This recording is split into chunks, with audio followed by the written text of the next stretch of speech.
Greetings, everyone. My name is Javier Lopez, and welcome to this fantastic webinar that we have presented here for you today. Executive Presidents for Federal Leaders in 2026. We have just about an hour for this webinar, so let's go ahead and jump into it. First off, executive presence for federal leaders in 2026.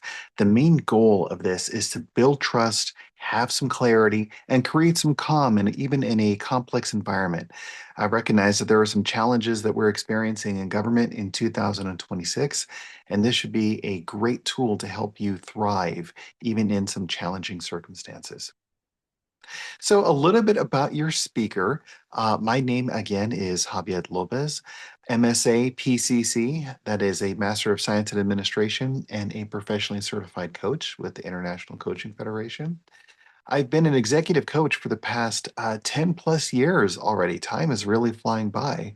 I'm also an assistant professor of leadership and organizational management, now in my 20th year doing that teaching as well. I'm also a retired federal executive. I had the opportunity to serve in a number of great organizations in the Health and Human Services Department and also the Departments of Homeland Security and Department of Justice as well. Another fun thing, I like to have fun. Of course, who doesn't? This is a great picture of my fellow Gov Geek and I, Karen, and we had the chance to meet John Reese Davies.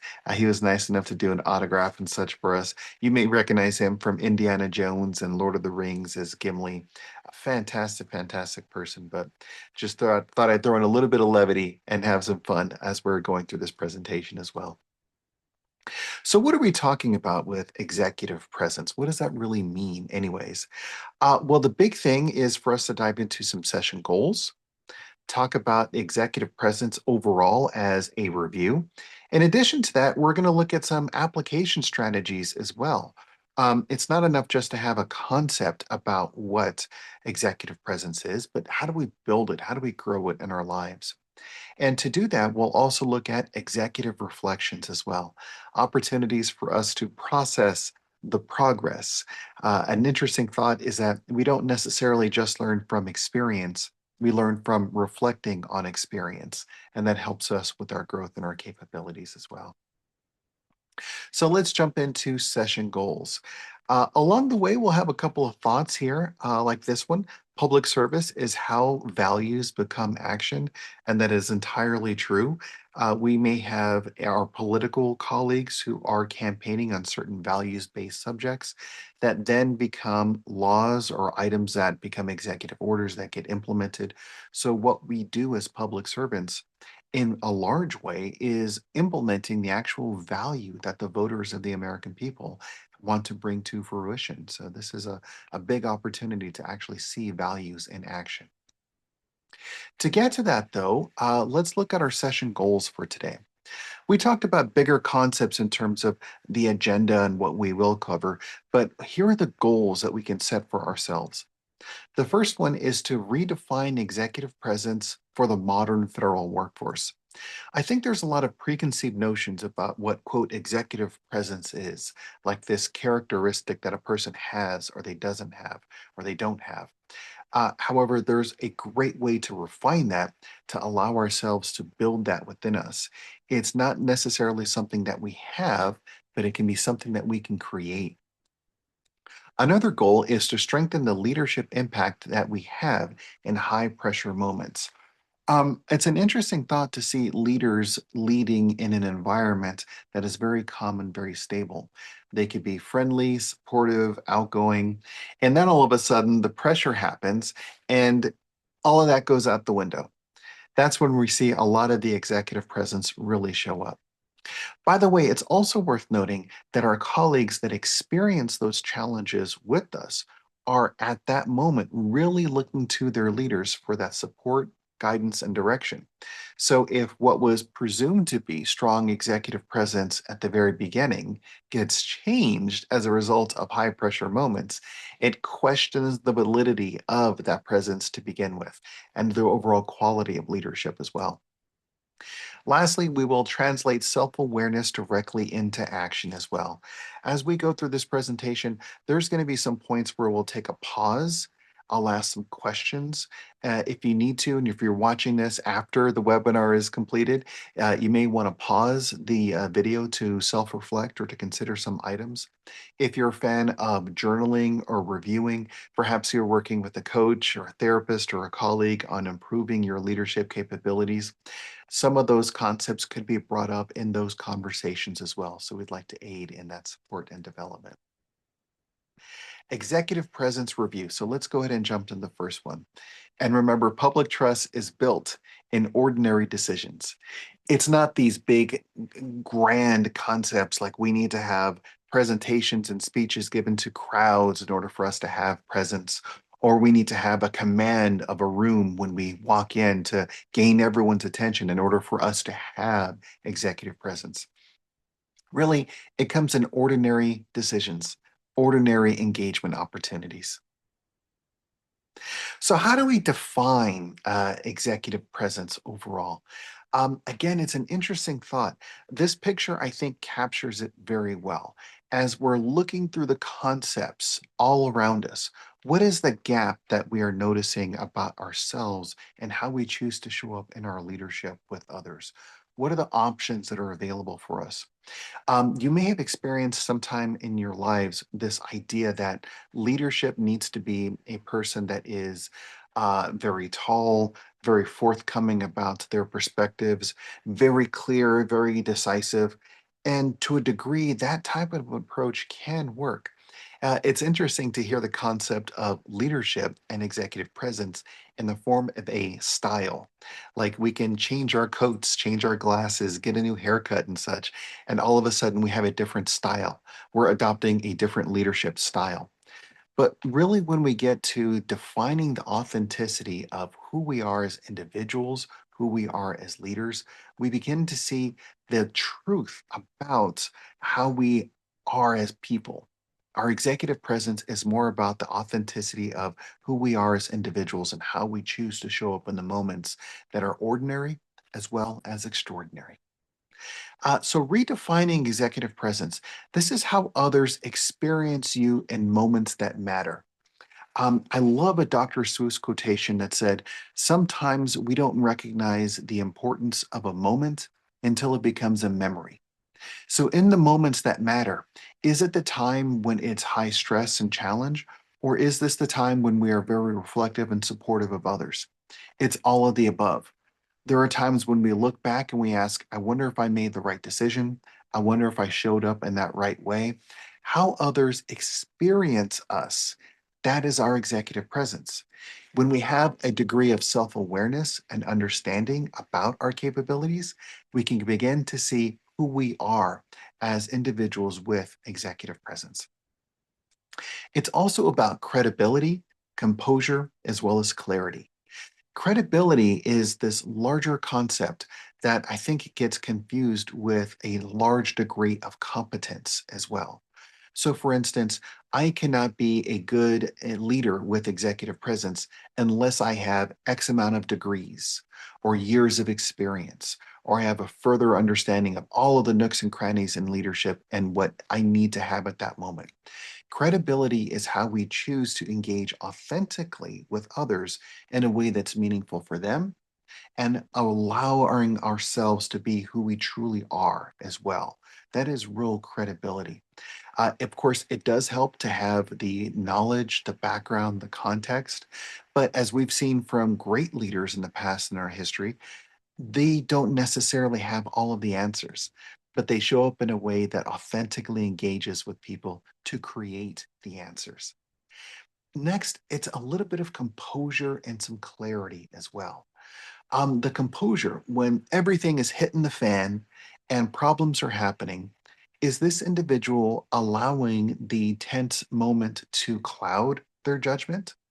Or do they have the presence to be connected with themselves, a grounded position in how they show up in leading with others? That definitely is composure. And lastly, clarity. I love this wonderful concept from the military that I've heard time and time again. This bigger thing that people first, mission always is at the heart of operations within an organization. It's not enough just to say that we accomplished the mission by sacrificing the individuals, or we put aside the mission and did not complete the objectives of the organization. It is a combined approach that we really have clarity. What is the bigger meaning and picture of why we have leadership in the first place? That's executive presence. To get to this point, it's important to be grounded in values and then also in public trust. Here's an interesting thought, though. What do we mean by values? It can be any number of different ones. For ourselves, the value can continue to change and evolve over the years. Perhaps one person's value structure is going to be different than the others. As long as it's something that is authentic within that individual and how they choose to show up in connecting well enough with others. How do they partner with others who are grounded in their values as well? I see this time and time again, both as a former federal executive as well as an executive coach now, where an individual could be experiencing one problem and another individual experiencing the same problem, but from a different vantage point. So one person can say, well, I value authenticity, I value a job well done, I value hard work. Fantastic. The other person is going to value expediency. It's going to perhaps value this concept of delivering timely for our goods or required colleagues that we're working with as well. And values then can become in conflict with one another.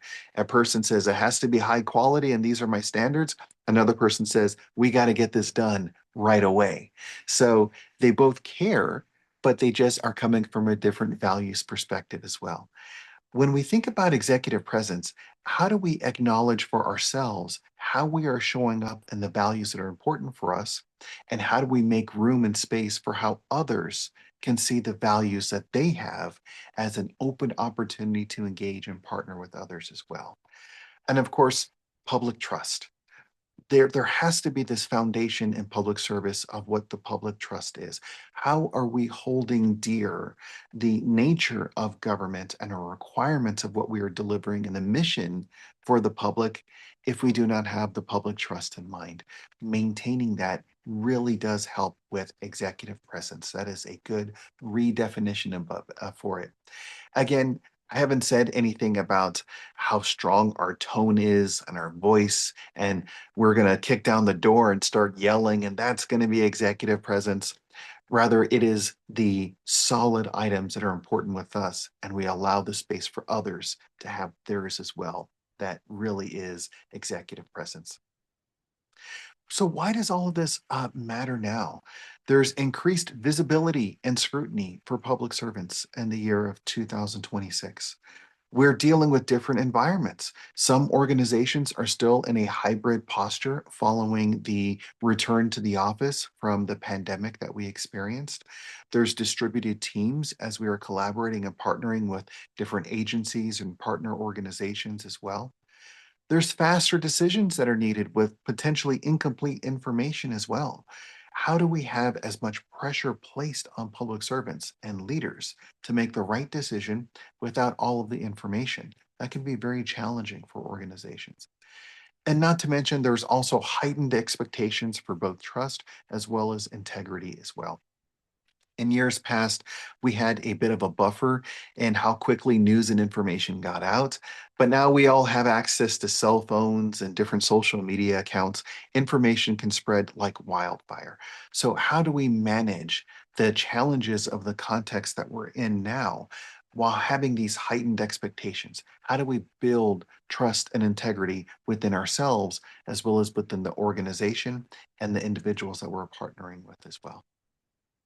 So here are some core components of the federal executive presence in general: credibility and competence. I mentioned earlier on that credibility is how we show up in connection with others.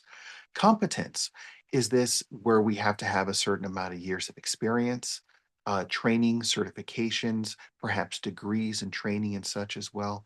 As we combine these together, we grow federal executive presence. It's emotional regulation under pressure as well. I've worked with many senior executives who had a degree of emotional regulation, but unfortunately, when they were presented with very pressure-focused environments, that emotional regulation kind of went. And it not only challenges the individuals that they're working with, but it causes a number of problems for themselves. Stress, burnout, anxiety, making poor decisions, more health and wellness challenges that are come as a result of being unable to manage the regulations of everyone's emotions or yourself as well can be a very important concept. Clear, purposeful communication. How can we create a space where we communicate in a way that is very clear and has the intended outcome that we had created for ourselves in our mind? This is interesting because in the communication process, as we create the intended message, what we say is not necessarily aligned with what comes out of our mouth, what gets sent in a text message or an email. We may assume that it is worded appropriately, but we don't necessarily have enough of an understanding about what we're getting across. I like to think of this sometimes in leadership when we have a quote, rock management approach. And when I say rock, a manager, a supervisor, a leader can say to their colleagues, go out there and get me a rock. And so their teams come back, and sure enough, they bring them a rock. And the most that the person can say is, no, not that rock. I need a rock. And so the process continues to spin over. The misinterpretation about what the needs are, what it's for, the definition of the type of rock, the size of the rock, the consistency of it, etc.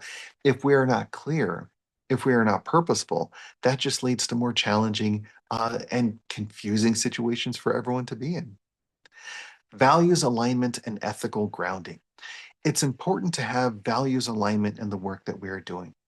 One of the bigger things to consider, and I have conversations with colleagues and clients frequently about, is whether or not they are able to sleep knowing with the work that they are doing.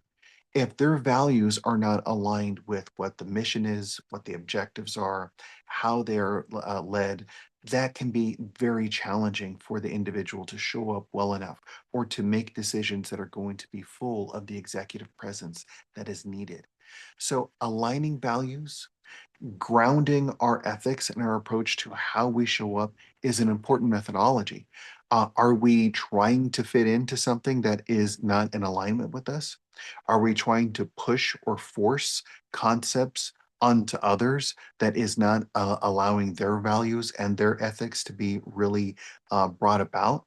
What about the conversations that we're having previously and during and following our actions and activities as well? It's not so much for us just to kind of bark orders and give directions. It's about creating the space to have an understanding about where another person is. I've seen many organizations with incredible talent, incredible processes, lots of success in their organization begin to fall to pieces when a leader comes in who pushes in one form or another in a way that's not aligned with their values or everyone else's values. When you have quality talent, they can find other opportunities out there, leaving the federal government entirely, moving to another agency, etc. So, for the sake of the operations of the organization, as well as for the individual leaders themselves, it is important to have values alignment as well as ethical grounding. Lastly, is situational awareness. One of my most favorite concepts in leadership theory is situational leadership. How do we choose to partner with individuals based upon where they are, as well as where the circumstances of the organization are? To put it another way, it's the platinum rule. We may have heard the golden rule, treat others the way that we would like to be treated, but the platinum rule is treat others the way that they want to be treated. What is the awareness that a leader has about where the person is, as well as where the organization is? How are they adapting to these environments? Situational awareness is very important when it comes to federal executive presence. So now that we have a bit of an idea about what presence is, how we can define it for ourselves. Now we can pivot to talk a little bit more about the application of these concepts. How do we strategize what this looks like? And with this, here's a thought: staying grounded is an act of leadership. Absolutely. When we think of like a strategy, it's not to say, like, here is a 5-step strategy to be more ethically grounded or to have more executive presence in 2026. It sounds like a simple process. We go to the doctor, take this medicine, call me in the morning if there's any challenges, make sure you complete the bottle until the treatment is done. And then all of a sudden, I have executive presence. And this light is just emanating from us and everything. It's really, how are we staying grounded to where we are, committing to the process? How are we growing ourselves with the application of a strategy that helps us to grow and develop? An interesting thing, as we learn and develop, we are not the people that we once were. If we think about the concept of walking across a stream or a nice brook or a passable river, every time we take a step into the water, the nature of that environment changes. The flow of the water, the consistency, the temperature, we are impacting the environment just as much as the environment is impacting us. And we can't repeat, we just continue to move through. And as part of the process, if we learn to grow and evolve, we give ourselves the space to grow and develop as well. If we're mindful about what that development is, that's the real strategy that we're talking about. Staying grounded in and of itself is an act of leadership. So let's look at this as a key concept: credibility without over control. Credibility isn't being able to say, I have all of the solutions, I have all of the answers. Come to me, and in my wisdom, I will provide you the direction and the guidance that's needed. Rather, the key concept is that credibility is built through judgment, not certainty. How do we evaluate the circumstances that we're in? How do we evaluate the options that we have to go forward? As I mentioned earlier, some of the challenges that we have is being able to make a decision when we don't have all of the information.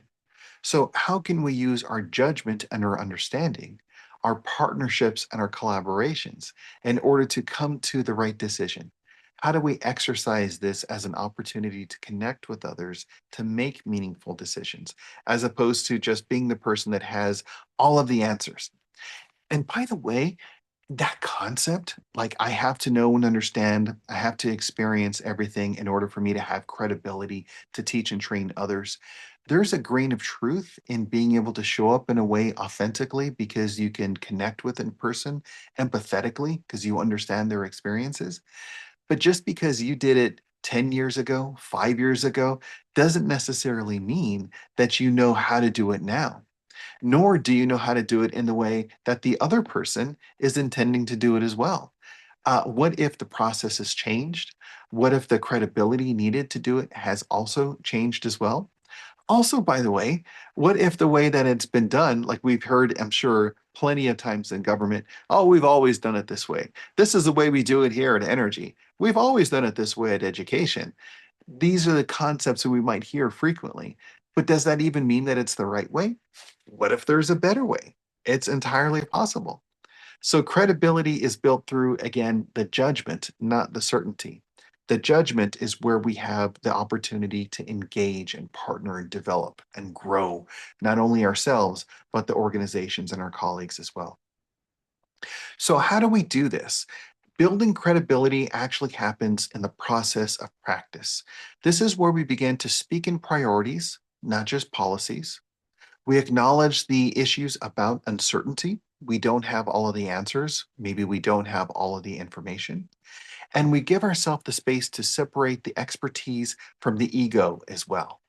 Do we have to be the person, again, that has the solution or has the right approach for something? Not necessarily. The credibility is how we go about engaging, supporting, and growing through the processes that we have. So one of the nice things I think about this one is the first bullet here in speaking about priorities, not necessarily policies. If we say as a policy, we have to follow X, Y, Z in the policy. If there is laws, rules, regulations, that totally makes sense. But how do we interpret the application of those things? How do we give ourselves the space to know when to apply and how to apply? What is appropriate to apply?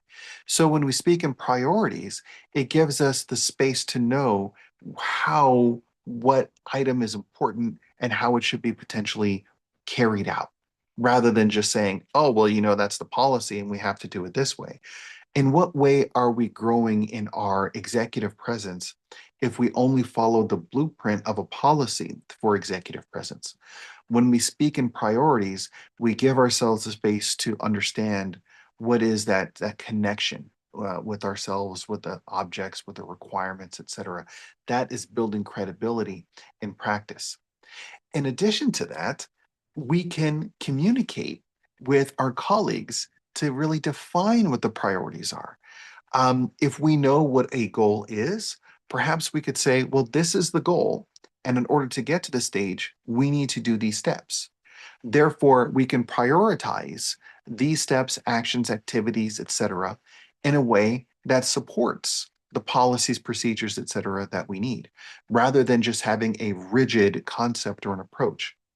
This gives us a space to show up in a way that connects with people. That is the executive presence. It's not just a command and control concept. Thou shalt do these things. And then, oops, bad things kind of come to that. When you are making plans, having conversations, partnering, building the relationships, that's where the presence comes in. Another wonderful concept that I love from our colleagues in the Department of Defense is that plans do not survive first contact, but planning nonetheless is essential. We have to know the approach, the process, and then when we encounter the challenges, we know how to manage through and around them, as opposed to sticking to the letter of the policy. So here is our first credibility reflection. And every time we see this beautiful picture of the cherry blossoms there on the National Mall, this is our opportunity for reflection. So let me ask you two questions. If you're taking this live, fantastic. Take a moment to write down the information and perhaps reflect on it a bit more later. If it's something that you're watching afterwards, fantastic. I encourage you to just pause for a moment and consider these questions. So the first one, where does your credibility matter most? The second question, what adjustment would increase trust? The first question, where does your credibility matter most? Do you need to have enough of the appropriate credibility in order to lead in the boardroom, the executive room with a director, assistant secretary, undersecretary, secretary, chief of staff, etc.? Is that where it matters? Or is it in the heart to heart connections that you have with individuals as well on your team or your family members or even yourself? What adjustments would increase trust? What adjustments need to happen for you within your life? Do you need more training and development, more reflection, more coaching, more support from others? How would you define that? So, presence under pressure. Let's talk about that a little bit more and share this next key concept. Your presence is most visible when stakes are high. Absolutely. When stakes are high, there needs to be decisions made, and your presence and how you show up, your executive presence, really makes a difference there as well. It's not so much that you are the person coming in, directing, shouting as a form of a leadership or a confidence, but it's the presence. I had the opportunity to serve in a number again of organizations, and there was one deputy assistant secretary that I worked with that had a fantastic amount of presence.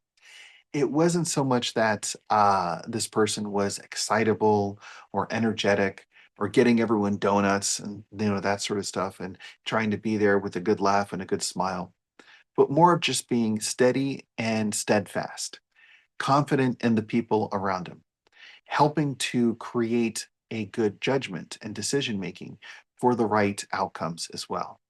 That constant source. And so sometimes it didn't matter how turbulent the environment was, this person's presence and grounded nature helped everyone else to feel the same way as well. I was very grateful to work for this individual and just really take a number of the concepts of that leadership style and approach, which, by the way, is really backed up in the literature as well. At this time of the recording, I'm completing my doctorate in leadership from Virginia Commonwealth University. Go Rams. It is a Doctor of Education in Leadership, so the focus is on adult education and bigger concepts of leadership. And when we talk about presence, it is something that shows up consistently in the literature as well for leadership. So, how can we do this? A good strategy is to regulate before responding. This is the moment where we are able to help ourselves control how we want to respond to something before the action happens. If you've ever experienced something where you're like, oh my gosh, I don't know why I said that. I don't know why I did it that way. I wish I could take that time back. This is where this regulation comes into place. As we formulate our thoughts before we speak, as we consider the options before we make a determination or a decision, that we understand the potential implications or outcomes of our action before we actually take a moment to make a decision. What are the sorts of things that are running through our head?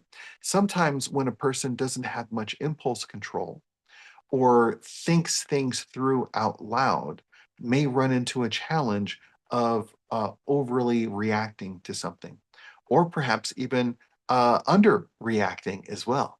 What is the appropriate response? So, here are some strategies to regulate before responding. The first is to pause before speaking.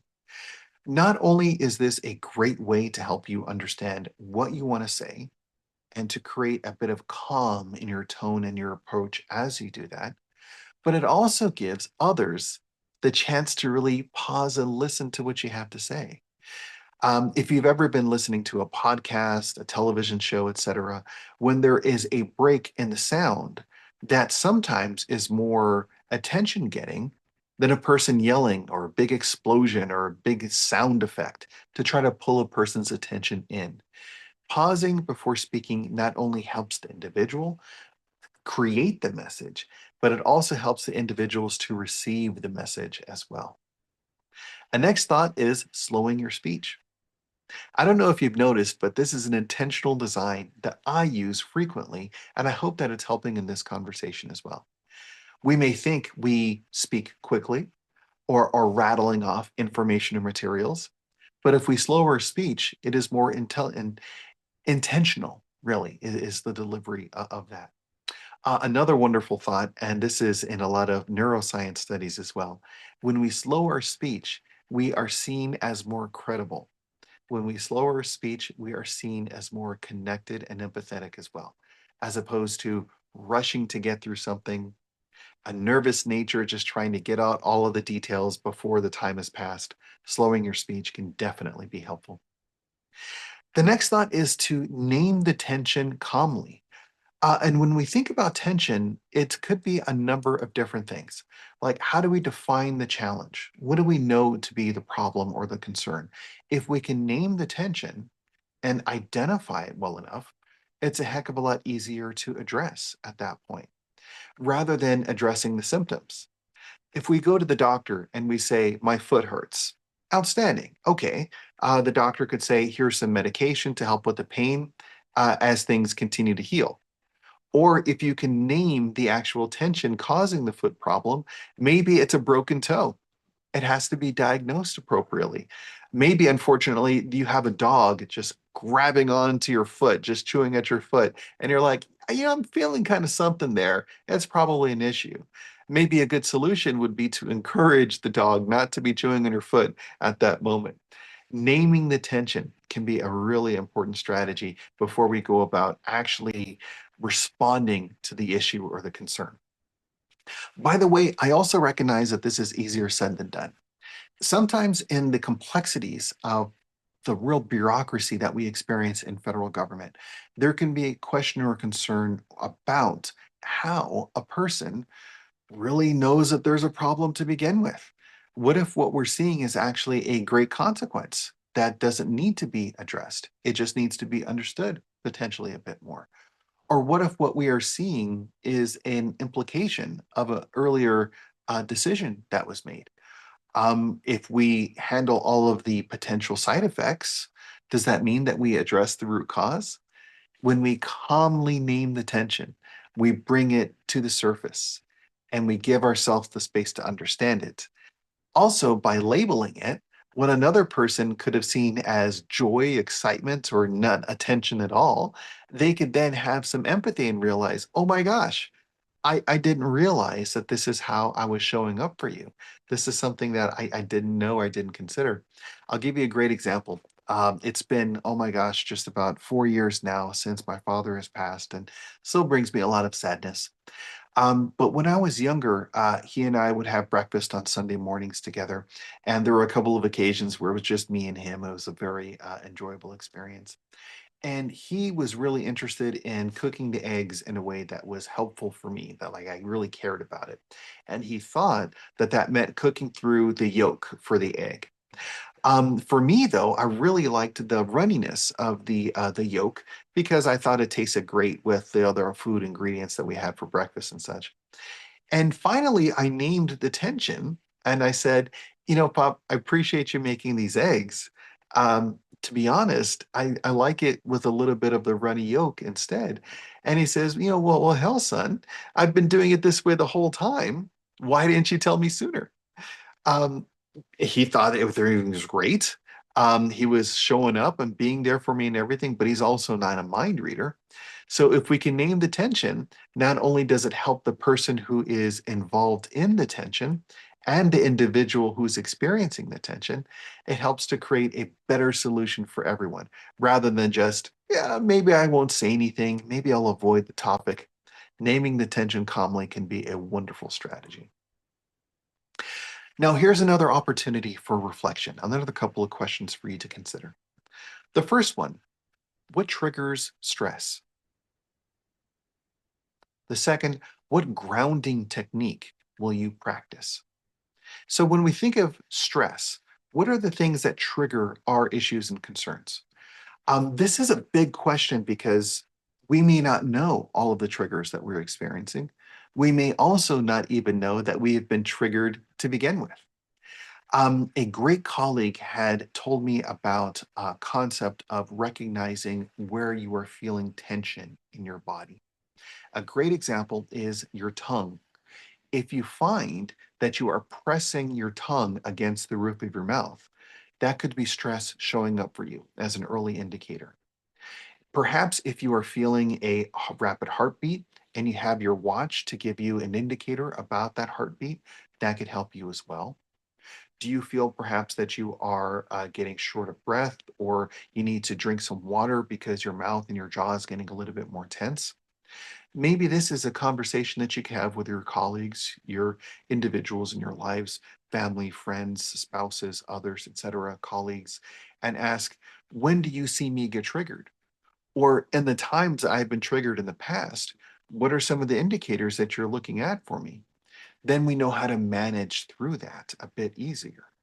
And when we look at how can we ground ourselves in a certain type of a technique, if we know for sure that a budget conversation triggers stress for us, fantastic. What are the steps that we can take to prepare for that budget conversation so that when we experience the stress, it could actually be something helpful for us? The other question really to consider is that stress even something that is a bad thing to begin with? I think a lot in our culture, we have this bigger concept of like being stress free. Let me go ahead and have a nice bath, and here's this candle, and I can melt all of my stress away. I can go on vacation, and all of the stress is going to go. But what happens when we get back to work? What happens when the bath is finished and we need to go into work or we're going to experience something else? The stress and everything just comes back. It's not just about alleviating it, it's about identifying why it's important for us and how it's showing up in our lives. So give yourself the space to consider these two questions again. What are the triggers for your stress? And what are some grounding techniques that you can potentially practice? Um, the more you inform yourself about the issues, about the subjects, the easier life can be. And again, by the way, maybe the stress is an indicator that something is important to you in your life. Like the budget example. The budget cannot necessarily just be, oh gosh, more math and more challenging confrontations with others in the organization. But maybe it's an indicator about how much you feel strongly about how your program is budgeted or what is needed in order for you to get your project completed and done. Maybe then that opens up avenues for you to have other conversations with people that is budget adjacent. Maybe there's a different approach that could save money or a new partnership that you can develop that can reduce the cost. So, what triggered you initially about the stress wasn't necessarily the budget itself, it was getting the program or the project completed. And if you have a path to get that done, regardless of the triggers regarding the budget, that reduces the stress entirely. So give yourself the space to really consider that. The next key concept here, really communicating with executive clarity. Executive presence is judged in the first 30 seconds. And when I say the word judged, it is our own judgment as well as the judgment of others as well. That 30-second window, what is that person's perspective, their tone of voice, their concern? How quickly are they speaking? Are they not really clear in the directions of their concern? How is it that that person really is demonstrating executive presence? And again, the person should lead often authentically. And in doing so, they're able to be who they need to be. So it's not like they're putting on another facade about something. As I work with individuals at different levels in their career, they experience very similar things. New individuals to the workforce think, well, gosh, imposter syndrome. I have to behave a certain way in order to fit in. Everyone else here is so qualified. I don't know if this is the right fit for me. I better fake it till I make it as a concept. New first time managers also experience this. Everyone's looking for me to know the answers. I have to show up. I have to be perceived as credible, as competent, as capable, that they can trust me, that they can look towards me, that I can handle all of the projects that they put on my plate. Or they think about their leadership. Well, I better not have any issues with my team members or the people that I'm supervising, because then the judgment for my leadership will be different. It goes all the way up to executives as well. What if I can't lead my workforce? What if they don't trust what I'm saying? What if I run into more challenges or concerns? Do I need to be in this position?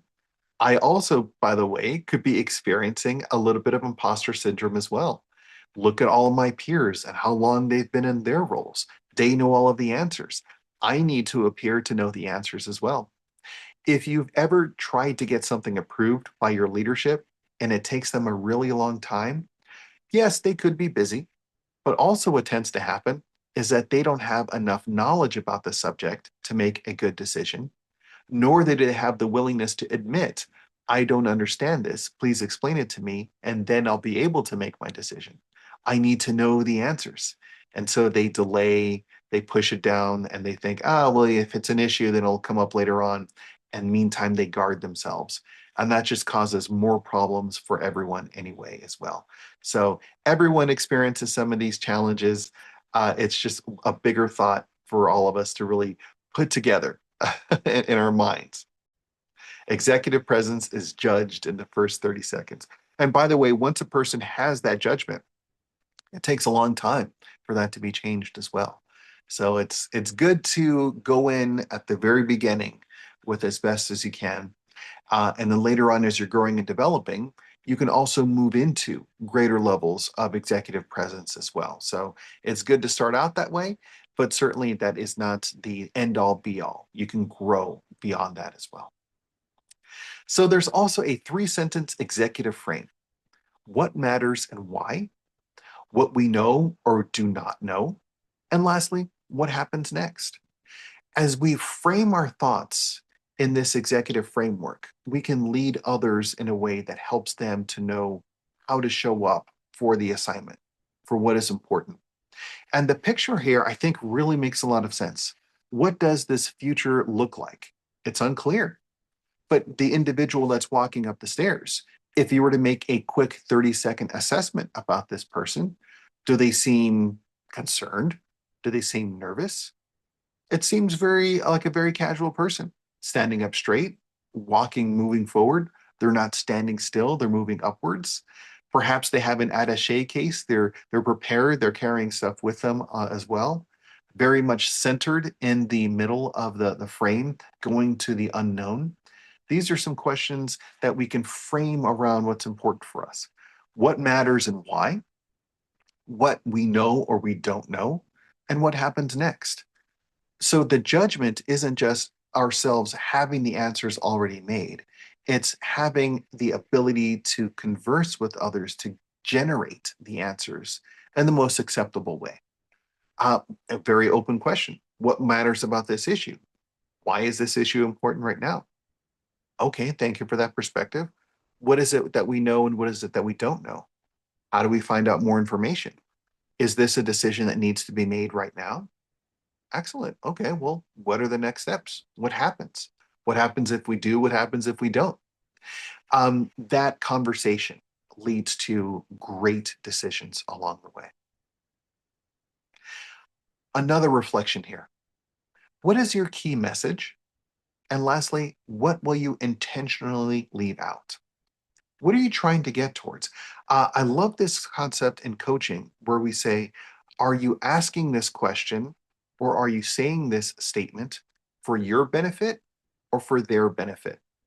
Are you showing up in a way to say, this is my competence, my capabilities, my ego? Let me demonstrate how qualified I am. Or are you asking the question or making the statement in a way to connect with them for their benefit as well? Where is this showing up? And if it's something that you need for yourself, that could be fine as well, as long as you set the tone and the context for that conversation as well. This is important to me. This is how I would like to show up. Here are the questions that I'd like to work through. Set the context for certain things. So consider for yourself as you are thinking about executive presence. What is the key message that you are trying to develop as you experience the interactions where executive presence is necessary? And then lastly, what are you going to intentionally leave out? What are the things that the interaction can do without? Again, if you're watching this afterwards, thank you so much. Please feel free to take a moment and pause, reflect on this, and come back when you're ready. All right, let's continue to move forward. Values-based executive presence. Executive presence is inseparable from public trust. How we show up authentically demonstrates how others see us. And in so many ways, the concept of public trust is how others are able to see us through the filter of how we are seen. Is it through reading and watching our decisions? Is it on news, articles, confirmation, hearings? Is this where we are speaking directly, one on one? How are we communicating the message? What is the perception of what we see and what we experience? But public trust also isn't just the individuals that are the citizenry out there that we never see. Maybe it's the individuals that we have in our organizations. A couple of levels down, the individuals that are with us shoulder to shoulder. Maybe it's the people that we are reporting up to as well. It's inseparable. How we show up is perceived by others. I would also argue that executive presence is also inseparable from our own version of public trust in ourselves. How much faith and confidence do you have, perhaps, in your ability to make a decision? What concerns would you have about trusting your judgment in certain circumstances? That executive presence also is something that comes from within, a larger self awareness, self confidence in our capabilities and our understanding of ourselves. That is a big thing. Presence as a stewardship aligns actions with the mission, modeling ethical decisions, and really demonstrating consistency. I love the fireworks concept when we look at this one as well. How are we being a steward of our responsibilities that we have for ourselves and engaging with others? That is in the fireworks as we see the representation, the beauty, the spectacle, the awe, the celebration, the joy. Sometimes even the traffic jams. If you've been to the July 4th celebration in DC as well, you may have experienced that. But when we think about aligning actions with mission, modeling ethical decisions, and demonstrating consistency, it's how we choose to appear for ourselves and for others. And this is where I mentioned earlier on, like, do we take a five-step thing and all of a sudden I have a wonderful array of executive presence? It's a constant growth that we have, connecting with ourselves, being present in the moment, showing up in an important way with others as well. So we get to ask our questions. Am I aligned with the mission?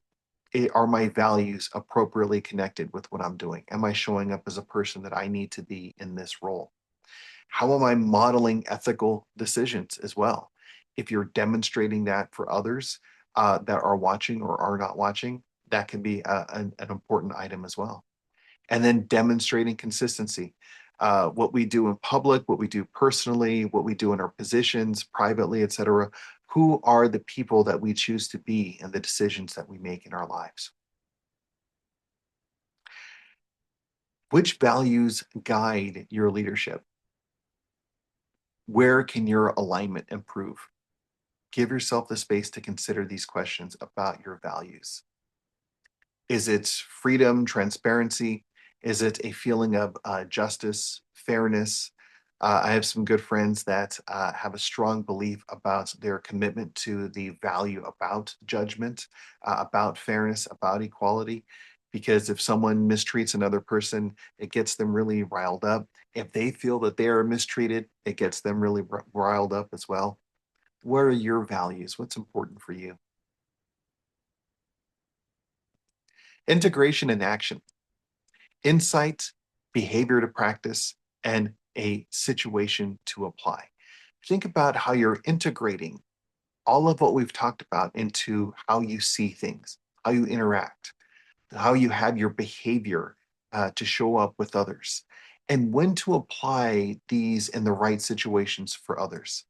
The picture here about nice collaboration, people are smiling. It looks like they have a deal made, for lack of a better term, an agreement or something.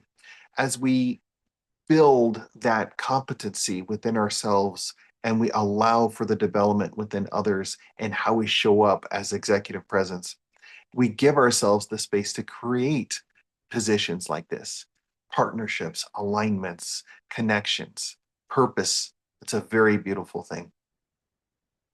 So let's go ahead and pivot a little bit closer towards the summary here. You are allowed to lead both with clarity as well as with care. You can be the person who chooses to lead and to manage in a beautiful way. I've heard a wonderful story about the person that did the voice for Optimus Prime in the Transformers. And he had a number of ways that he could have chosen to do the voice, like a leader that is very strong and it's going to be very angry and forceful and such. And as he was talking about the story where he spoke with people very close to him who suggested be a leader who is strong enough to care, be the leader that is strong enough to empathize. So it's not so much that they're going to be the one with as much strong bravado about things, but rather to be the individuals that can clearly connect with care, competence, and compassion as well. You can have all of those together. It's not just about having the clarity and the positional authority, it's the ability to connect in a careful way with others. So, some key takeaways, just like we are planning a road trip, looking at a nice little map about where we want to go next. Executive presence is a practice. It's not just something that we have and it's one and done, check the box and we move on. We continue to grow in our capabilities. Small shifts can really create an impact. How we see ourselves, how we reflect on the values that are important to us. Consistency builds trust. It's not that one time or that one thing. It's how can we know for ourselves and for others to see us consistently that we have dependability that builds the trust in something. Otherwise, it can feel like, oh, it's a roll of the dice. Maybe we're going to come in and the person that we're meeting with their football team lost and they're going to be grumpy all day. Or maybe their football team won and they're going to approve anything and everything. What is the consistency about the judgment of that individual? Where are their capabilities at that point? Having some self awareness for ourselves gives us a space to know that we can show up consistently as well. Well, thank you so much for joining us. I want to share briefly that we have our newsletter. Feel free to go to thegovgeeks.com to fill out our newsletter information. Just name, last name, and email address. We'll make sure we send out materials that are helpful and valuable for you. There's links to free resources and materials on our site. We try to write a lot of great articles. We do some great interviews. There's more coming along with more videos, podcasts, things of that sort, a lot of fun things as well. If there's any questions, please feel free to leave them in the chat. We'll be sure to follow up with you individually as well. Or if you are interested in sending us an email, you can send it to info@thegovgeeks.com. You can also go to our website and submit the question directly on our site underneath the Contact Us tab as well. Thank you so much for your patience, for being here with us. Thank you, more importantly, for your service, the dedication that you have for our nation. I really value everything that you are doing. For our colleagues and friends outside of the government as well, thank you so much for investing some time to grow your capabilities, your executive presence as well. For those that are within government, I will give you a 59 minutes. This is a nice little sticker. 59 minutes are hereby authorized.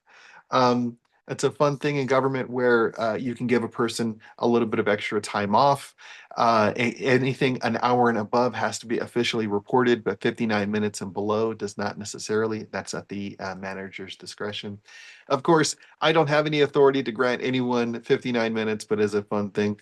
Oh, I should say that actually is a sticker that is available on our website as well. 59 minutes are authorized. Feel free to go to our site if you want to buy any t-shirts, stickers, other fun merchandise options. That's all there as well.